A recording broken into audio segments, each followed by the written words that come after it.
सतगुरु रूपे प्यारे साध संगत जी, प्यार और सत्कार से कहना धन निरंकार जी। सतगुरु तेरा शुक्रिया, साहिब तेरा शुक्रिया, जीवन में तू खुशियाँ लाया, मालिक तेरा शुक्रिया। सच्चे पातशाह आप जी का हम हर पल शुक्राना करते हैं और आप जी का शुक्राना करते हुए आप जी के आशीर्वाद से दासी ये विचार रखने जा रही है। संगत माँ ये विचार जो है प्रवान करें, दासी को आशीर्वाद दें और अगर कोई गलती हो जाए तो क्षमा करें। हाँ संगत जी, एक स्टोरी आप जी के चरणों में दासी शेयर करने जा रही है।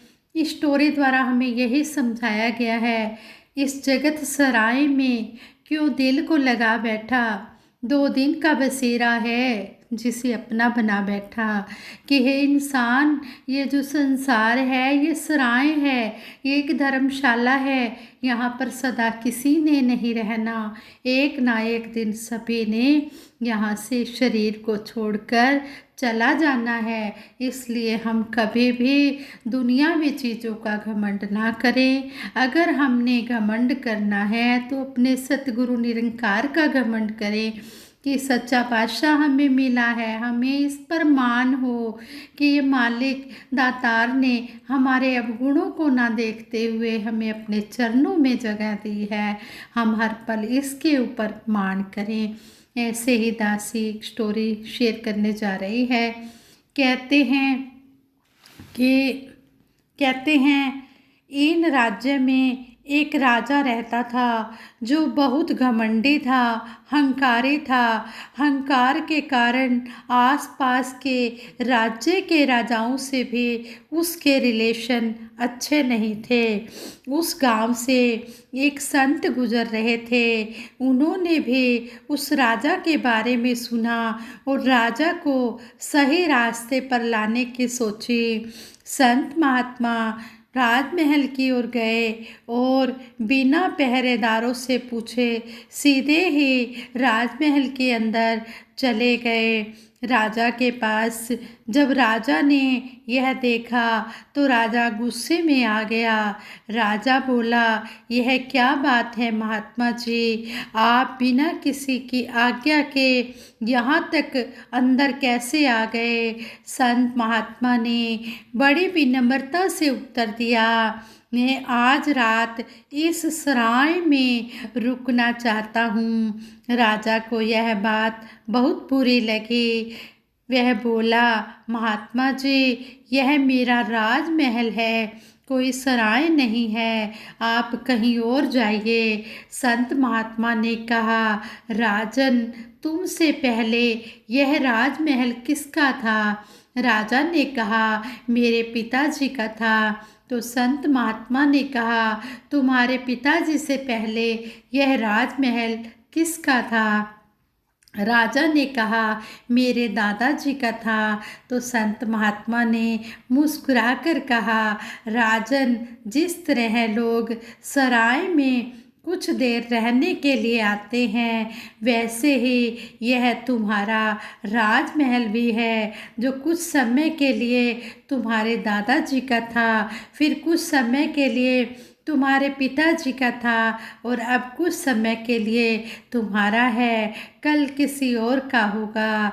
यह राजमहल जिस पर तुम्हें इतना अभिमान है, घमंड है, यह एक सराय ही है, धर्मशाला ही है, जहाँ एक व्यक्ति कुछ समय के लिए आता है और फिर चला जाता है। यहाँ सदा किसी ने भी नहीं रहना है। संत महात्मा की बातों से राजा इतना इम्प्रेस हुआ कि सारा राजपाट मान सम्मान छोड़कर संत महात्मा के चरणों में चला गया और महात्मा से माफ़ी भी मांगी और फिर कभी घमंड ना करने की कसम ली। इसी तरह यह दुनिया एक सराय के समान है, जहाँ कुछ लोग रोज़ आते हैं और कुछ लोग रोज़ जाते हैं। इसलिए हम अच्छी सोच रखें, अच्छे काम करें, नेक काम करें, क्योंकि इस सराय से एक दिन सबको चले जाना है। तो इस तरह हमें समझाया गया है कि समय रहते हम अच्छे अच्छे काम करें, ये अच्छे काम ही हमारे साथ जाएंगे, ये नेक कमाई ही हमारे साथ जाएगी।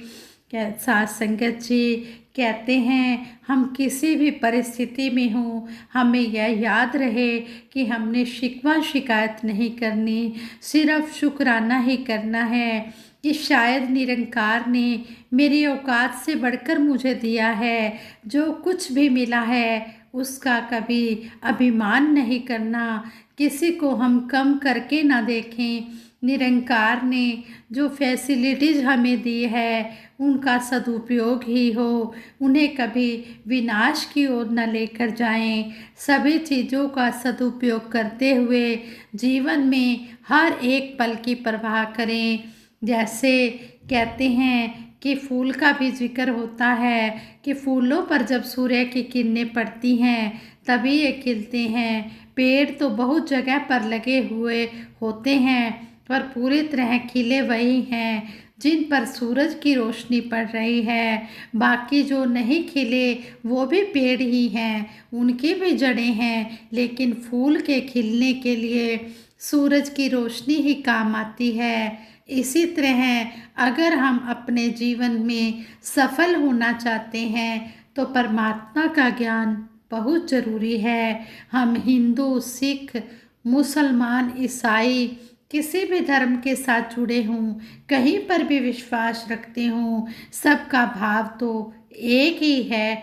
जैसे H2O अर्थात हाइड्रोजन और ऑक्सीजन के कॉम्बिनेशन से पानी बनता है, उसी प्रकार उसको हम किसी भी नाम से बुलाएं, चाहे हम जल कहें, नीर कहें, वाटर कहें, अम्बू कहें, है तो वह पानी ही। इसी तरह अपनी श्रद्धा के अनुसार हम इस परमात्मा को चाहे किसी भी नाम से पुकारें, राम, मोहम्मद, नानक, ईसा, एक तो एक इस परमात्मा के प्यारे नाम हैं, किसी भी नाम से हम पुकारें। कहते हैं कि निरंकार इस समय दा ना है, यह भी कोई उचारे नाम। इस जो इस समय का नाम दिया गया है, इस समय में इस परमात्मा को नाम दिया गया है, वो निरंकार का नाम दिया गया है। इस जीवन में अगर परमात्मा का ज्ञान हो गया, इसकी समझ आ गई कि शरीर त्यागने के बाद हमने कहाँ जाना है। दुनिया में आजकल का माहौल तो आप देख ही रहे हैं, हमने विवेक बुद्धि से काम लेना है और जीवन में सही दिशा को चुनना है। कोई व्यक्ति यदि गलत काम कर रहा है, चुनाव हमारा है कि हम आंखें बंद करके उसके साथ गड्ढे में गिर जाएं या उसका हाथ पकड़कर उसको भी बचा लें। हमने पल पल समझदारी से जीवन बिताना है। इंसान का शरीर मिलने से ही हम इंसान नहीं बन जाते। सचमुच मानवता वाले गुण जैसे सहनशीलता, दया, नम्रता आदि जो भी बहुत ही छोटी सी उम्र में हमें सिखाए जाते हैं, उनको अपना कर ही हम वास्तविक रूप में इंसान बनते हैं। किसी की मदद केवल उस समय नहीं करनी जब वह मुश्किल स्थिति में हो, बल्कि खुद भी ख्याल रखें कि ऐसी विपरीत परिस्थिति आने से पहले ही उसकी मदद की जाए। साथ संगत जी, सतगुरु हमें किस तरह पल पल समझा रहे हैं कि हमने अलर्ट भी रहना है और हमने अभिमान भी नहीं करना और हमने अपने मन में दया, नम्रता, सहनशीलता वाले गुण भी लाने हैं। ऐसे ही संपूर्ण हरदेव वाणी में भी सतगुरु बाबा हरदेव सिंह जी महाराज हमें इस शब्द द्वारा समझा रहे हैं, मोह माया के जाल से बाहर आ जाना ही मुक्ति है, मुक्ति को जीवन के रहते पा जाना ही मुक्ति है। यहाँ पर हमें सच्चे बादशाह समझा रहे हैं, सतगुरु बाबा हरदेव सिंह जी महाराज समझा रहे हैं कि हमने ये मोह माया के जाल से बाहर आना है। जब हम इसके जाल से बाहर आएंगे और इस परम पिता परमात्मा से अपना नाता जोड़ेंगे, तभी हमारी मुक्ति संभव है। मुक्ति का हकदार वही है ज्ञान को जो जन जीता है, जो ज्ञान के अनुसार अपना जीवन जीता है, उसी की मुक्ति होती है। मुक्ति को जीवन के रहते पा जाना ही मुक्ति है। कहते हैं कि ये समय रहते, इन श्वासों के रहते ही मुक्ति होनी है। कई कह देते हैं कि मरने के बाद मुक्ति मिलती है, नहीं, जीते जी गुरु दर पे मर जाना ही मुक्ति है।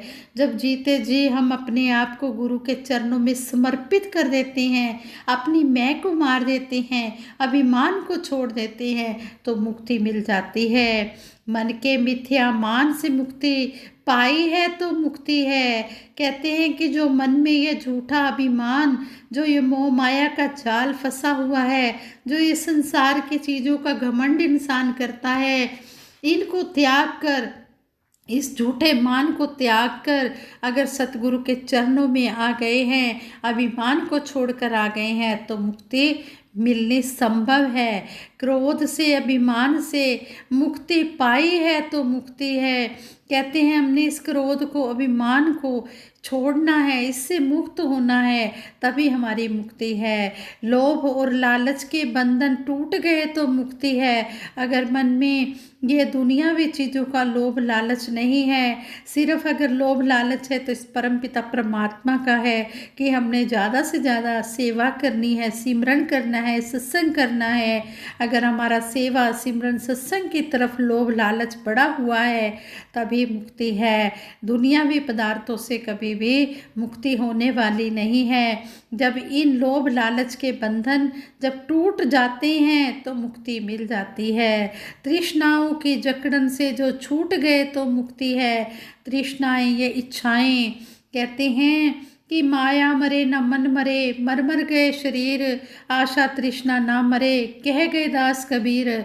कबीर दास जी ने भी कहा है कि है इंसान, जब तक तू सतगुरु की शरण में नहीं आएगा, इन आशाओं को नहीं छोड़ेगा, तब तक तुझे मुक्ति मिलने वाली नहीं है। ये शरीर मर जाएंगे, ये शरीर एक दिन ख़त्म हो जाएंगे, लेकिन अगर तू इन इच्छाओं के जाल में फंस गया, इनकी जकड़न में अगर तू फंस गया, तो फिर तुझे मुक्ति मिलने वाली नहीं है। इन इच्छाओं की जकड़न से छूटने पर ही तुझे मुक्ति मिलेगी। भरमों से आज़ादी मन को अगर मिली तो मुक्ति है। कहते हैं कि अगर मन से ये वहम भुलेखे निकल गए, इनसे आज़ाद इंसान हो गया, तभी मुक्ति मिलने वाली है। अगर मन में भरम भुलेखे बैठे हुए हैं तो मुक्ति मिलने वाली नहीं है। जब भरम भुलेखे निकल जाएंगे, मन से बिल्कुल आज़ाद हो जाएगा इंसान वहमों भरमों की तरफ से, तभी मुक्ति संभव है। जिसने बांधा वहमों में वो डोर खुली तो मुक्ति है। कहते हैं कि वहमों भरमों वाली जब डोर खुल जाती है, इनको वहमों भरमों में जो इंसान नहीं फंसता है, जो इनसे आज़ाद हो जाता है, उसी की मुक्ति है। कहे हर देव की गुरु ज्ञान से मिला जिसे परमात्मा, आवागमन की कैद से वो मुक्त हुई है आत्मा। कहते हैं कि गुरु ज्ञान से, जिसको गुरु के ज्ञान से ये निरंकार मिल गया है, कहते हैं उसको ज्ञान की समझ आ गई है कि मैंने इस मायापति से जुड़ना है। जब वो एकमिक हो जाता है, गुरु ज्ञान से निरंकार को जाना है, पहचाना है, इसमें एकमिक हो जाना ही असल में इसको पाना है। जब वो गुरु ज्ञान को पाकर इसमें एकमिक हो जाता है, फिर उसके लिए संसार के बंधन मन में बैठते ही नहीं हैं। फिर वो मायापति से जुड़ जाता है तो उसका आवागमन का 84 लाख का चक्कर सारा खत्म हो जाता है और वो आत्मा मुक्त हो जाती है। वही आत्मा मुक्त होती है जो दुनियावी पदार्थों की इच्छाएं नहीं रखती, लोभ लालच नहीं रखती, जो मन में क्रोध नहीं लाते, जो अभिमान नहीं करते, उन्हीं की मुक्ति होनी संभव है। इस प्रकार हमें सतगुरु ने विधि बता दी है, अब इस पर चलना हमने है। सतगुरु ने हमें रास्ता दिखा दिया है, इस पर चलना हमने है। अगर हम मुक्ति पाना चाहते हैं तो हमने प्रेम, नम्रता, दया, सहनशीलता अपनाकर हर एक के साथ हमने प्यार करते चले जाना है। वसुदैव कुटुंबकम वाली भावना हमने मन में लानी है। कभी भी किसी बात का अभिमान नहीं करना है। इन श्वासों का कोई भरोसा नहीं। आओ सजा लें आज को, कल का पता नहीं, कल को तो छोड़िए जनाब, पल का पता नहीं। हमें ये भी नहीं पता कि अगला श्वास हमारा आएगा भी या नहीं आएगा। इसलिए समय रहते हम ज्ञान लेकर, जिन्होंने ब्रह्म ज्ञान नहीं लिया है वो ब्रह्म ज्ञान लेकर सतगुरु की शिक्षाओं पर अमल करते हुए अपना लोक सुखी परलोक सुहेला करें। इन बातों को अपने कर्मों में ढालकर औरों का भी जीवन सुखी बनाएं। साथ संगत जी, दासी से ये विचार करते हुए कई प्रकार की गलतियां हुई होंगी, उन गलतियों के लिए आप जी क्षमा कर देना और आगे के लिए दासी को सद्बुद्धि बख्शना। सबके भले के लिए दासी सिमरन करवाएगी। सभी ने दासी के साथ मिलकर सिमरन करना है जी। तू ही निरंकार मैं तेरी शरण हाँ, मैनू बख्श लो। तू ही निरंकार मैं तेरी शरण हाँ, मैनू बख्श लो। तू ही निरंकार मैं तेरी शरण हाँ, मैनू बख्श लो। तू ही निरंकार मैं तेरी शरण हाँ, मैनू बख्श लो। बोलिए सतगुरु माता सुदीक्षा सविंदर हरदेव जी महाराज की जय। निरंकारी राजमाता गुरु वचन अवतार की जय। आज संगत जी प्रेम से कहना धन निरंकार जी।